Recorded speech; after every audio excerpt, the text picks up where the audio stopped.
სიტყვა კაპიტულაცია ირანელების ლექსიკონში არ არსებობს. ასე უპასუხა ირანის საგარეო საქმეთა სამინისტროს პრესსპიკერმა.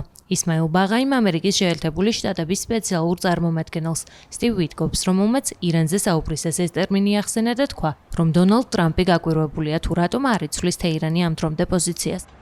ისმაილ ბაღაიმ თქვა ისიც, რომ შეზღუდული სამხედრო დარტყმა, რომელსაც ამერიკის შეერთებული შტატების პრეზიდენტი ირანის წინააღმდეგ განიხილავს, არ არსებობს და რომ დონალდ ტრამპის ნებისმიერ იერიშზე პასუხი ირანის მხრიდან სასტიკი იქნება.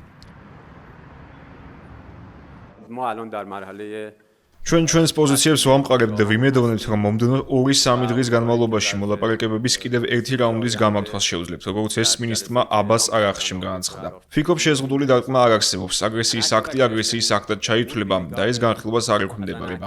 ნებისმიერი სახელმწიფო აგრესიის აქტს თავისი თავდაცვის უფლების ფარგლებში სასტიკად უპასუხებს. სწორედ ასე მოვიქცევით ჩვენც. რაც შეეხება ნებისმიერი გარიგების ან შეთანხმების ელემენტებს, როგორც არ უნდა ეწოდოს მას საბოლოოდ, ვფიქრობ, ეს საკმაოდ ნათელია.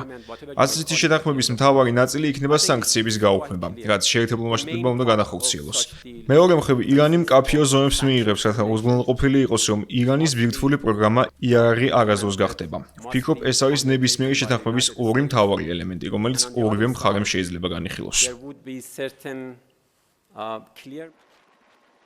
რეგიონში ამერიკის შეერთებული შტატების სამხედრო ძალების გაძლიერება გრძელდება. პარალელურად კი ომანის შუამავლობით მხარეებს შორის მოლაპარაკებები აქტიურად, თუმცა ხელშესახების შედეგის გარეშე მიმდინარეობს.